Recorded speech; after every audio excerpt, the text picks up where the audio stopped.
Olá, sou Luiz Wanderlei Romanizzi, vice-presidente da Associação Médica de Londrina. Estamos aqui para apresentar mais um episódio do MLcast.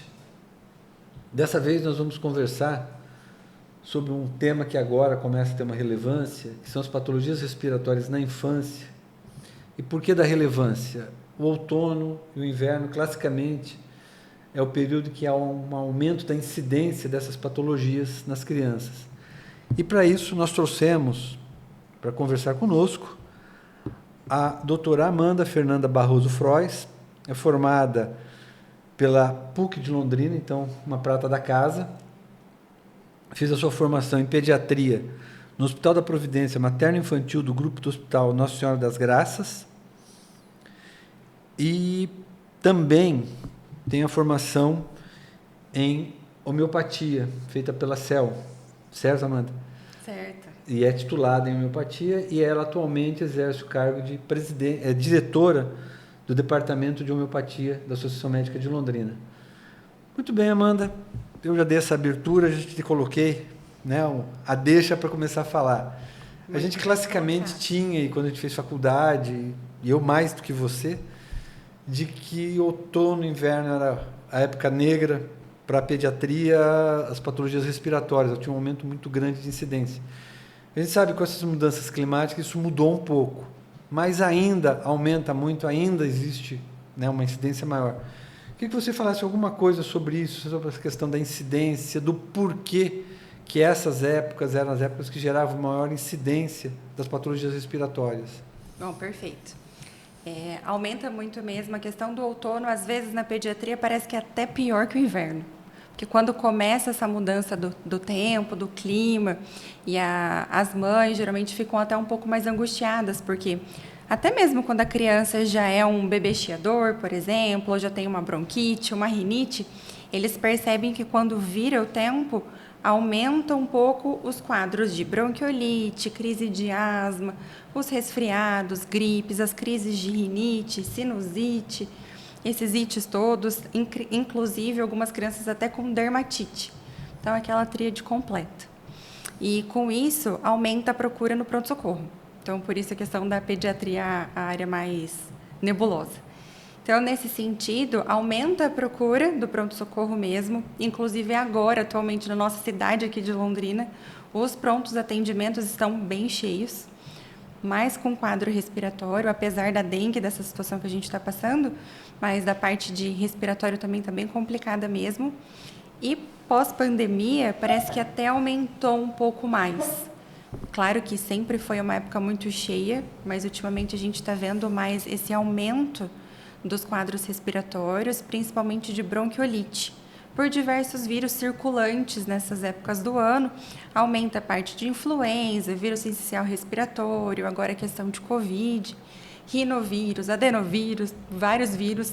E aí chega no pronto-socorro é virose de novo, né? Virose no inverno, virose no verão. Mas nesse período do ano é mais essa parte mesmo. Só pegando o teu gancho da superlotação dos pronto-socorros pediátricos, a Unimed, semana passada, inaugurou uma unidade de atendimento específico de pediatria aqui na Avenida Maringá. Começou a entrar em funcionamento ontem. E a grande preocupação, eles fizeram a coisa meio a toque de caixa, houve uma urgência na finalização do prédio, já preocupados com a entrada do outono e a sobrecarga. Os pronto-atendimentos estão sobrecarregados com a questão da dengue, eles estavam procurando dar um alívio, né? Além de ser um atendimento e um espaço mais adequado à criança, mas a pressa pelo aumento de demanda agora, nessa época do ano. E quanto de influência tem nesses quadros os fatores ambientais, os costumes? Uma coisa que a gente sempre colocou, né, que sempre foi colocado, era a questão de meses mais frios, ambientes mais fechados, piora de ventilação.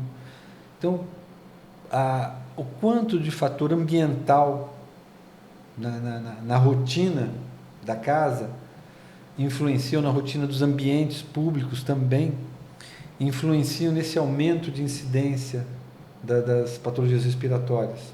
É um tópico bem importante mesmo, a questão de sempre a janela estar fechada, né?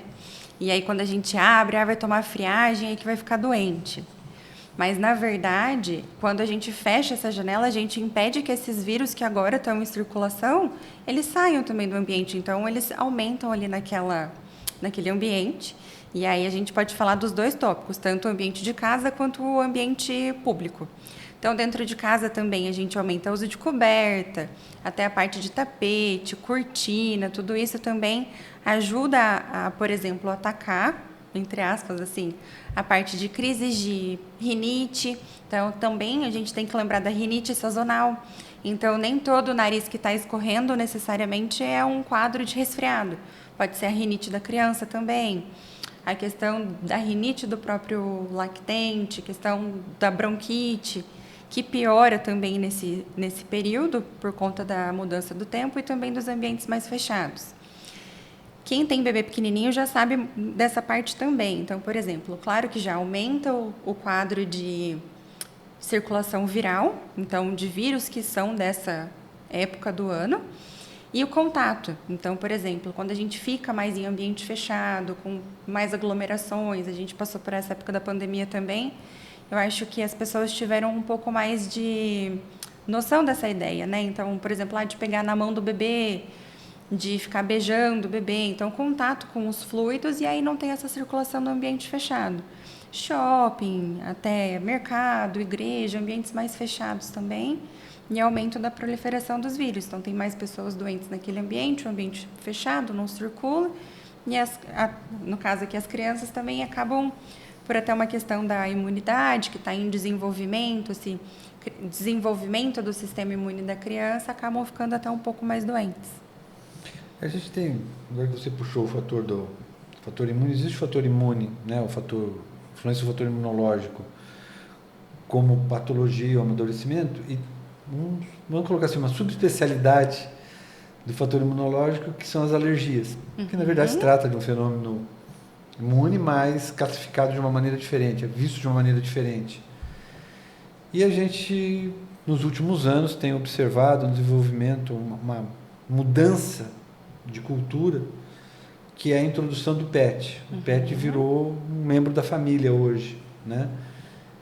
E o quanto que a presença dos PETs tem influenciado no aumento dessas patologias respiratórias em crianças? O que vocês já percebem na pediatria? Houve um impacto disso? Não tem tido influência? O que vocês têm percebido? Bom, geralmente a orientação que a gente dá nesses quadros assim é de preferência, claro, ninguém quer que não tenha contato com o PET, é super saudável para a criança ter esse contato, essa parte afetiva toda, né? Mas a questão das alergias que a gente comenta, então, por exemplo, a gente tem alergia do pó, que fica no pelo do animal, do próprio pelo do animal, da caspa do animalzinho. Então, como fator alérgeno é muito importante, igual as outras orientações que geralmente a gente faz. Então, não dormir na cama com a criança, não dormir no quarto da criança, então ter o espaço do PET também. Então, isso também é agregar na família, mas como a cortina, a gente pede para não ter no quarto, o tapete, até aqueles berços que hoje em dia eles confeccionam bastante, então tem várias almofadas, várias depósitos de tudo que não precisa. E o pelo do animal não deixa de ser um depósito também, como essas outras objetos que a gente tem em casa também. Mas do animalzinho é muito saudável, claro, ter o contato com outro pet, mas guardar as devidas proporções. Então, não dormir mesmo no quarto, ter o espaço reservado ali do bichinho.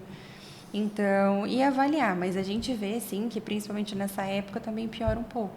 Então, tem criança que piora, assim, com cachorro e com gato. Então, prestar atenção nessas alergias. É uma coisa que a gente vê com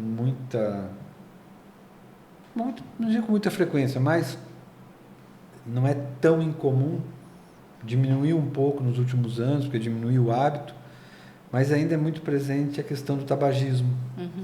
A influência do tabagismo também no desenvolvimento dessas patologias.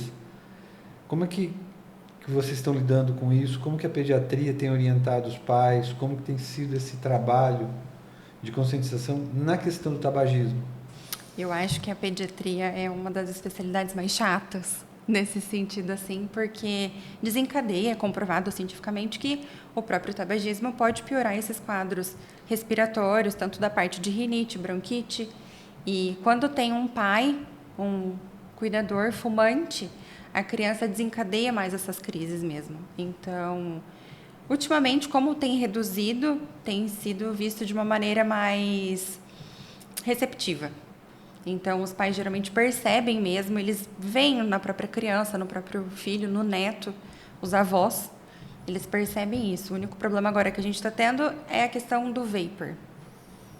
Não sei nem se vale muito a pena a gente abordar um pouco essa parte, mas assim, a questão do vapor hoje em dia está sendo mais comercializado, até um pouco mais que tabagismo. E o próprio vapor também pode desencadear. Ótimo. Então fica nesse primeiro momento um alerta, né, para os pais, essa questão dos vícios, a questão de ventilação dos ambientes, né, permitir a circulação do ar nas casas, nas festas, quando houverem, para que se diminua pelo menos a incidência ou o risco do desenvolvimento dessas patologias.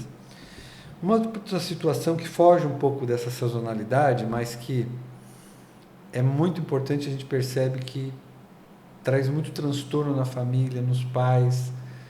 Há um conflito, às vezes, até na condução da educação da criança, que é a questão da escola.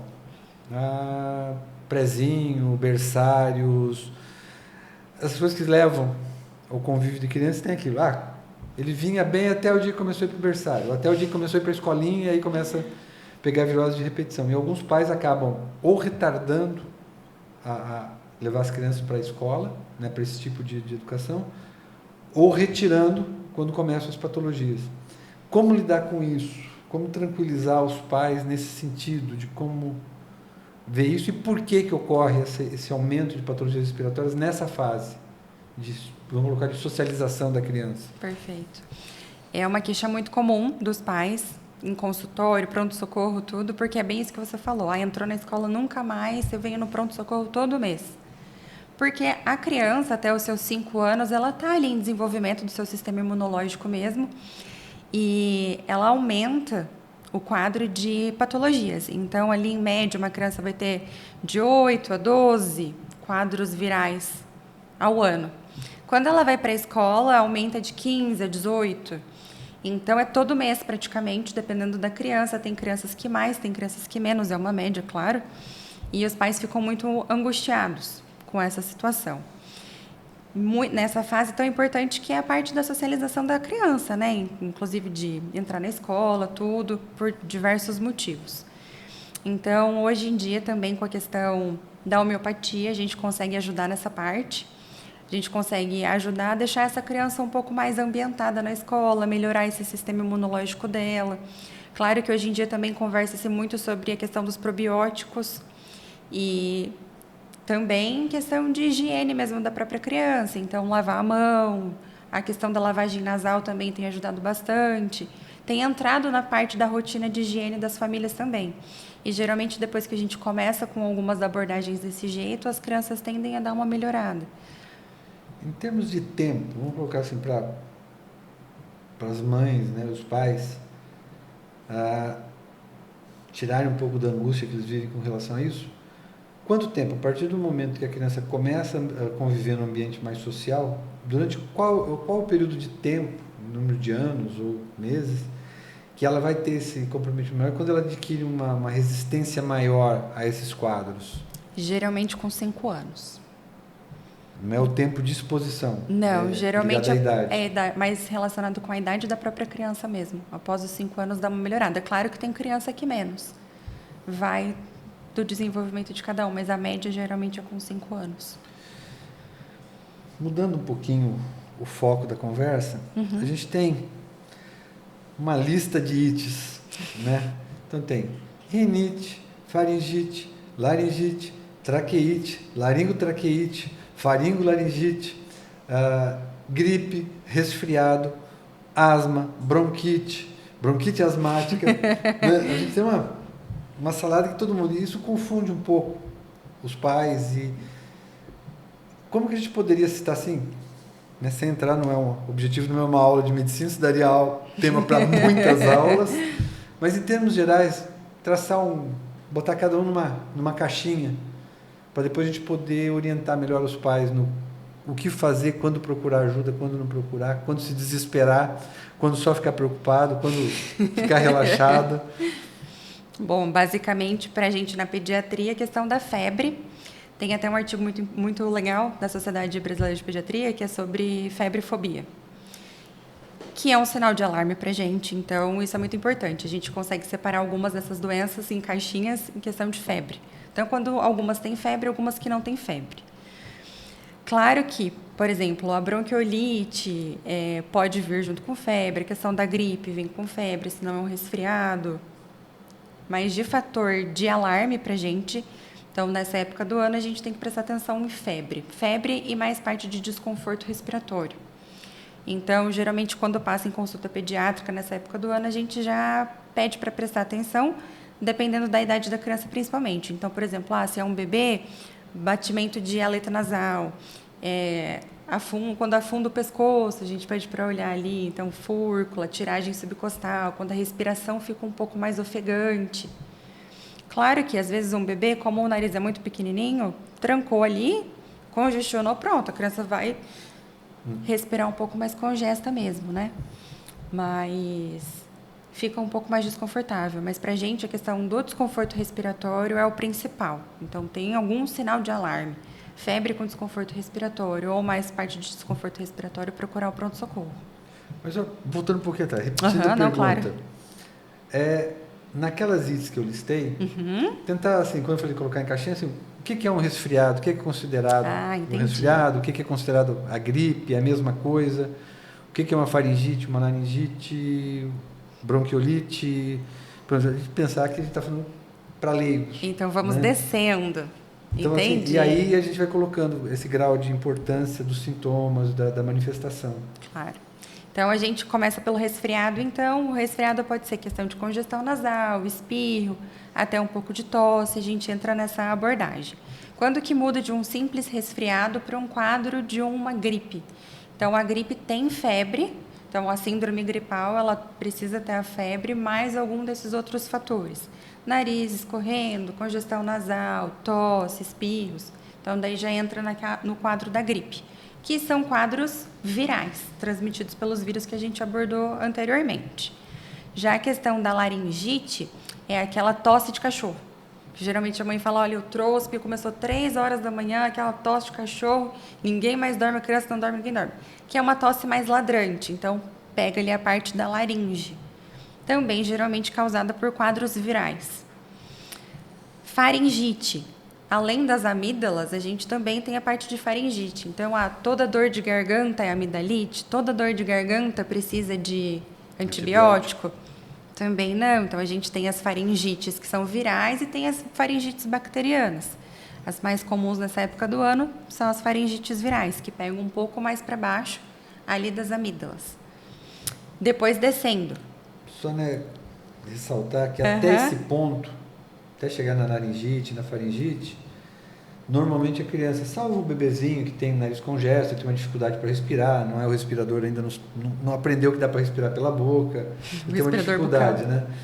Mas essas patologias até agora normalmente comprometem pouco o estado geral da criança, a disposição, a dinamia, apetite, e não trazem grandes desconfortos respiratórios, que agora ela vai começar a abordar, a interromper, sobre as patologias mais baixas e que são as que preocupam mais do ponto de vista de risco, de patologia, de complicações mais sérias. Sim. Então, depois descendo um pouquinho mais, daí a gente tem a questão, por exemplo, dos brônquios.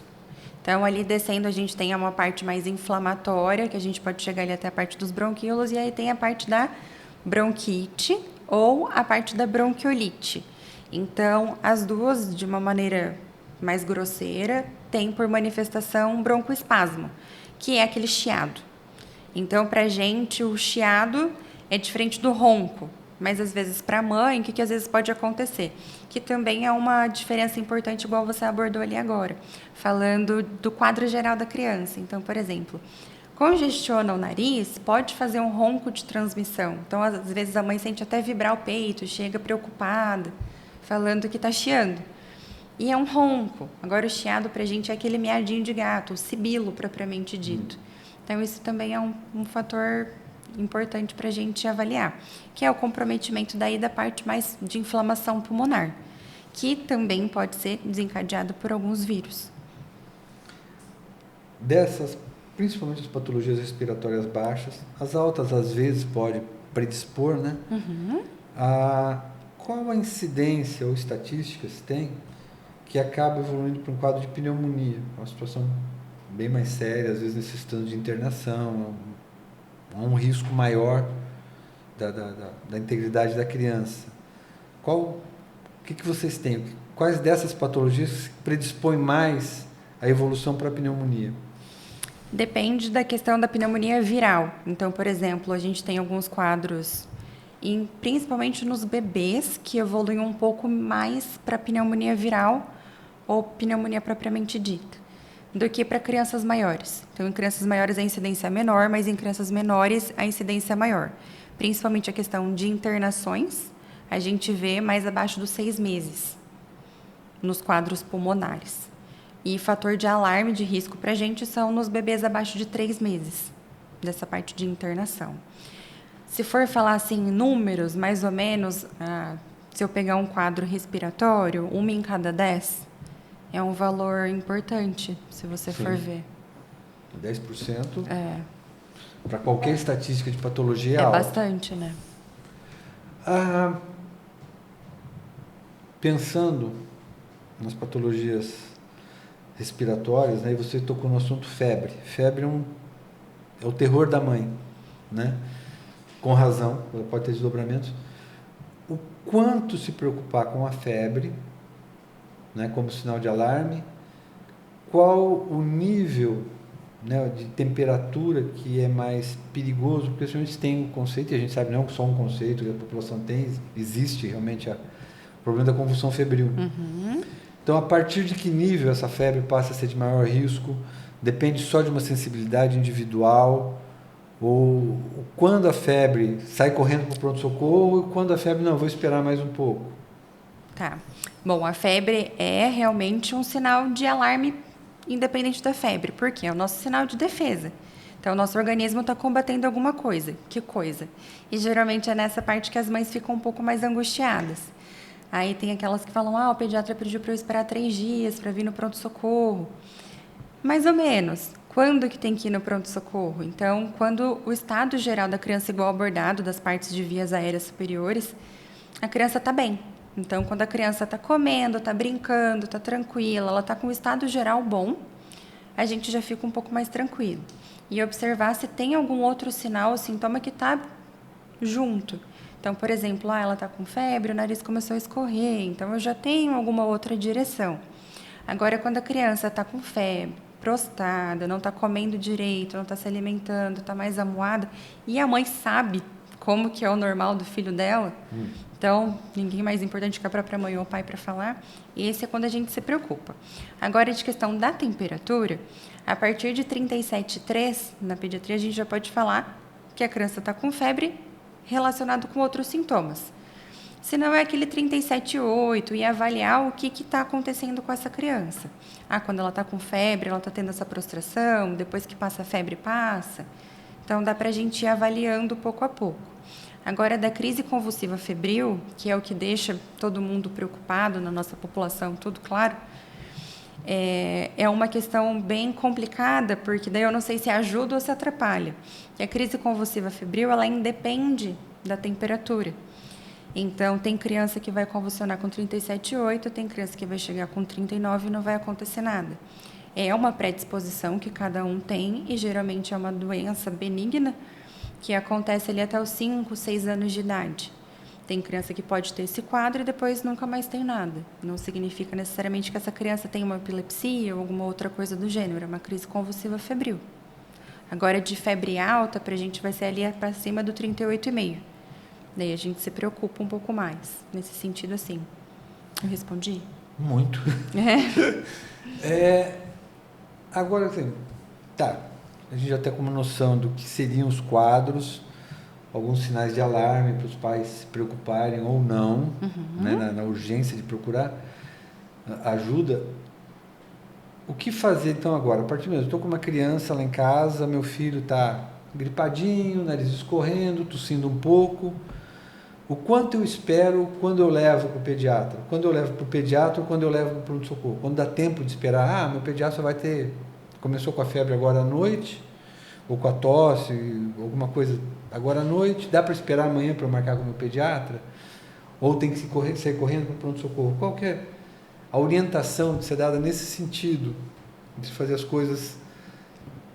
Aonde tem que sair correndo, aonde que não tem, né? Que é muito comum os pais, às vezes, no meio da madrugada, e é compreensível, já saí também, né? Sou pai, já saí, já fiz isso também. Quem nunca? Né? Mas quando ir para o pronto-socorro? Eu é mais fácil, eu sou médico, então eu sabia que tinha alguma coisa que não estava bem, eu precisava sair e procurar o pediatra, mas o leigo não, ele não tem essa noção. Então, quanto que ele pode esperar, quando tem essa coisa de procurar realmente de maneira mais urgente, até porque os pronto-socorros hoje estão sublotados, a pessoa vai lá, fica 2, 3, 4 horas esperando na fila, se expõe a um risco de contaminação, né? É uma coisa que tem que se deixar muito claro, que o pronto-socorro é um ambiente extremamente contaminado, né? Então, às vezes, a pessoa vai com uma coisa, uma gripe leve, uma rinite, e sai de lá 3 dias depois com um quadro mais sério, porque se contaminou naquele meio. Então, quando procurar, que tipo de ajuda? Qual é o limite? Para nortear, lógico, não é uma regra absoluta. Sim, sim. Né? É impossível colocar uma regra. Mas como um norte, qual seria essa orientação? Bom, de questão de pronto-socorro é aquela criança primeiramente prostrada. Então, se a sua criança não está ali dentro, ela está mais amuada, não está querendo comer, não está se alimentando direito, não está aceitando líquidos, febre alta, febre persistente ou desconforto respiratório, então aquela febre que não cessa, eu dei medicação, não está abaixando. Esses são fatores geralmente que a gente já pede para ir para pronto-socorro. Nos quadros mais leves, a gente também tem que lembrar que os vírus são quadros autolimitados. Então, é muito comum também os pais falarem, teve febre por 2 dias, depois passou e pronto. E geralmente os quadros virais são ali de 5 a 7 dias, em média. Claro que não é uma verdade absoluta, mas é um quadro que, às vezes, só com parte de sintomático já resolve. Então, se tem uma consulta ali mais próxima com o pediatra, dá para aguardar, às vezes, 1, 2 dias, até 3, quando começa esses sintomas. Então, a criança não tem desconforto respiratório, toma a medicação para febre, abaixa a febre, fica tranquila, então dá para aguardar um pouquinho mais. Hoje em dia, inclusive, a gente tem, claro que não substitui a avaliação, mas a gente tem o próprio WhatsApp como uma ferramenta de comunicação entre o médico e a família, quando já tem esse vínculo. Então, também dá para tirar algumas dúvidas, dá para fazer ligações, igual a gente já tinha esse costume, acho que na pediatria é uma das especialidades que mais usa, acho que o celular, né? Telefone. No geral. E dá para se basear nesse sentido também. E a vantagem do WhatsApp, né, dessa ferramenta que a gente tem agora, eu sou da fase que não existia nem celular. Então, no bip. Era no bip ou no telefone. Chegando na ferramenta do WhatsApp, essa coisa mais moderna, que você pode ver a imagem, né? Você pode ver, você faz uma avaliação. Não é como fazer uma ausculta, como fazer um exame físico detalhado, mas você vê, entre aspas, o jeitão que está a criança, essa coisa. Principalmente quando o pediatra já tem um vínculo, ele já conhece também a criança. Ele, essa criança não está legal. Vamos procurar ajudar mais rápido. Então, acho que o WhatsApp também facilita um pouco nesse sentido. Inclusive, da até imagem. A parte de telemedicina, uma videochamada, uma avaliação, claro que não substitui o exame físico, mas já para dar um norte para a família. Olha, realmente precisa ir para o pronto-socorro. Não, amanhã eu te encaixo. Estamos progredindo. Já chegamos no que hora de ir para o médico. Agora nós precisamos tratar. Né? E para tratar, a coisa está meio confusa nos mundos atuais. A gente tem o Dr. Google, né, que um clássico. Fez várias residências, tem uma pós-formação muito grande, né, mas confunde muito. Tem a vizinha, tem a avó, com todo respeito às avós, né? Não falando com demérito, mas tem, né? Sim. E tem muito da nossa realidade, é uma realidade para todas as áreas da medicina, que é a automedicação. Então, não vai ser uma automedicação, mas usa o princípio da automedicação para o filho. Até onde dá para fazer isso com segurança? Aonde isso passa a ser perigoso? Existem substâncias que estão sendo usadas com mais frequência que têm seus riscos. Como é que está isso? Como é que vocês veem? Cada época tem uma moda de um remédio. Exatamente. Né? Que fica na moda, entra e se usa muito. Então eu estou um pouco afastado da pediatria, mas o que vocês têm percebido do que é possível usar com segurança, como automedicação, como cuidado inicial, às vezes até orientado pelo pediatra, né? Numa situação dessa usa isso até melhorar, me procura e tal. E onde está a automedicação de risco? Né? Como é que está isso? Como é que vocês têm visto isso nesse mundo, nesse tempo mais recente dentro da pediatria? Bom, eu acho que dentro da pediatria, né, eu acho que é uma das especialidades que menos gosta de remédio. Então, tanto que tem até as diretrizes para usar mel para tosse, canja de galinha em quadro de resfriado, de gripe. Mas, enfim, a gente tem visto muito da moda agora é o antitussígeno. Por quê? Porque tosse incomoda. Convenhamos, né? Às vezes mais aos pais do que à criança. Exatamente. E 3 horas da manhã a criança tossindo a noite inteira, quem que não fica incomodado, né? Pela criança, pela família inteira. Então, tá na moda, tá em alta o antitussígeno. E qual que é o grande problema do antitussígeno? É que ele corta o reflexo da tosse. Então, às vezes, a gente pensando assim, nossa, mas era o que eu queria mesmo, era cortar a tosse. Mas, às vezes, eu estou tratando só esse sintoma e eu não estou deixando o meu batimento do muco, a parte trabalhar, a parte ciliar. Então, piorando, inclusive, às vezes, para quadros mais graves. Então, por exemplo, uma rinocinusite, às vezes vai agravando, eu não deixo essa parte... E aí acaba descendo uma parte mais de pneumonia propriamente dita. Então, assim, a gente tem que deixar esse muco para frente. Agora, a questão de sintomáticos. A pediatria acho que trabalha mais com sintomáticos. Lavagem nasal, para a gente é o mais importante, então as mães já são acostumadas. Mas agora, um antialérgico, algum outro remédio nesse sentido. Então, começa o nariz escorrendo. Esses são mais tranquilos. Né? Eu não vou impedir um mecanismo de defesa do meu organismo, que é a tosse. Agora, antialérgico é mais tranquilo. Agora, os antitussígenos que estão super em alta, que são os que mais vendem. E aí, funcionou para minha vizinha, deu certo. O filho dela estava desse jeito, tomou aquele antibiótico, sobrou um pouquinho. Aí eu dei para o meu filho também, porque eu acho que vai ser bom para ele também, né? Porque estava bem parecido, afinal, eles brincam juntos. Então, essa questão é complicada mesmo. Inclusive dos antibióticos, que antigamente era mais fácil de comprar, hoje em dia, né, prescrição médica, mas que a gente acaba também gerando questão de sensibilidade, né? Então, os antibióticos acabam ficando mais resistentes. As bactérias acabam ficando mais resistentes aos antibióticos. Então, isso também é um problema da automedicação. E o uso de anti-inflamatório? Esse é um clássico, principalmente na pediatria, por quê? O ibuprofeno, propriamente dito, ele também ajuda na tosse, ele ajuda na febre, então ele é um antitérmico, de certa forma, ele é um anti-inflamatório com ação antitérmica. E as mães preferem o ibuprofeno, o cetoprofeno, e a nossa indicação, na verdade, é que quando a criança tem febre, é usar um antitérmico, como a dipirona ou paracetamol, o que geralmente ela ajuda de costume. Porque agora, inclusive, nós estamos em época de dengue, e o ibuprofeno, o cetoprofeno, os profenos são contraindicados. Então, o anti-inflamatório é contraindicado em casos de dengue. Igual aquela musiquinha do Ministério da Saúde adverte. Então, nesse quadro, assim, a gente sempre orienta a não utilizar o anti-inflamatório. Mesmo porque a gente que é da área, sabe todas as outras causas do ibuprofeno no nosso organismo. Então, questão de rim, questão de estômago, questão de tudo. Então, se a gente puder evitar e usar mais com orientação médica, é melhor. Eu ia te perguntar do rim. A incidência de insuficiência renal em criança pelo uso abusivo de anti-inflamatório é grande ou não? Não, é menor que no adulto, eu acredito. Porque eu acho que no adulto a automedicação acho que acaba sendo até um pouquinho mais pior do que na criança.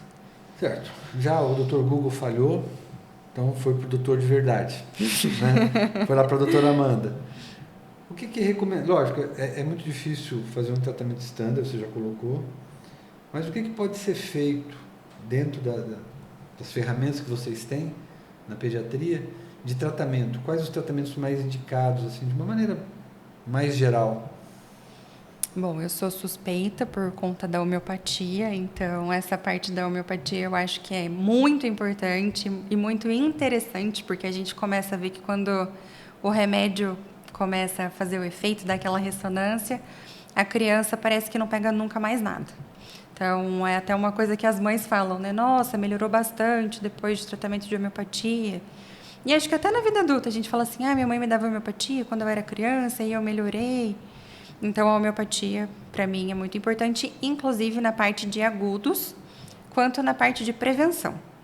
Então, nesse sentido, às vezes as pessoas pensam que um é contrário ao outro, e não, a gente pode usar os dois remédios juntos, tanto parte de alopatia quanto parte de homeopatia, então isso é um fator muito importante para a gente abordar, porque ajuda muito, e um não é inimigo do outro, está todo mundo aqui para se ajudar, para ajudar o paciente, né, que é o mais importante. Na hora que você tocou na homeopatia, eu também sou suspeito, sou homeopata também, né, entre as atividades. A gente observa que quando as crianças, isso que você colocou, né, elas melhoram e têm adquirem uma maior resistência. Na tua experiência como homeopata, o que a literatura na homeopatia fala a respeito de homeopatia e sistema imune?